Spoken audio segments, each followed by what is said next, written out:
As lawmakers return this week for their fall session, there is lots to do, and they can't do any of it without Donald Trump's pen. He has to sign things into law.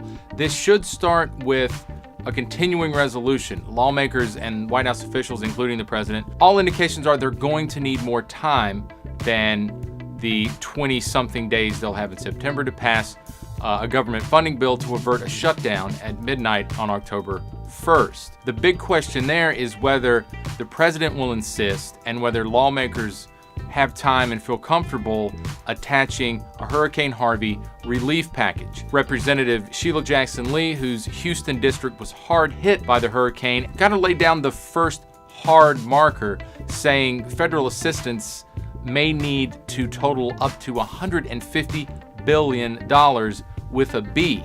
Now, the White House, when I asked about this, did not dismiss Jackson Lee's number. Will Republicans allow it to move fast enough through both chambers to either attach it with the CR or perhaps pass at some point in September?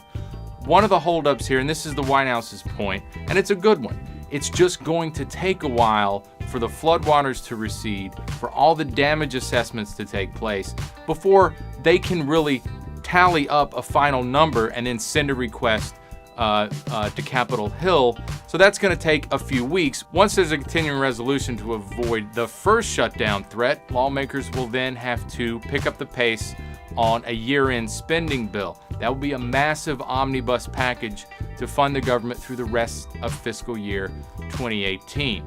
The big holdup there, if it's not also what to do about Harvey Relief, will be the president's demand that any omnibus include funding for his proposed U.S.-Mexico border wall. The White House has not said just yet. At some point, they'll have to take a position on the CR, whether he would sign a 2-3 month-long CR without wall funding and then have that fight on the bigger omnibus. Keep an eye on that. And all of this will be going on as Republicans in both chambers and the White House, including the president, try to come up with some kind of tax reform bill. The president, during a speech last week in Missouri, said he also wants Democrats to come to the table and that he wants them to be a part of this and come up with something that even they can support. One problem there. When the president meets with the so-called Big Six tax writers, which is composed of senior Republican lawmakers and 2 of his own aides and cabinet members, there won't be a Democrat in the room. He definitely wants to hang some of the blame on Democrats like he did with health care if Republicans can't get it done. There are big differences in the Republican camp, both between Trump and Republicans like Paul Ryan on tax reform, how to pay for it, where to set individual rates, where to set the corporate rate. And oh, by the way, the president's Twitter account will still be up and running.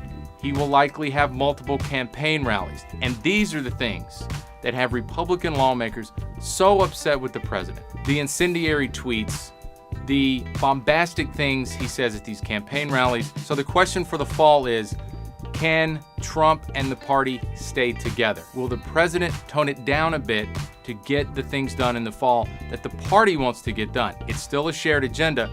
How long will that last?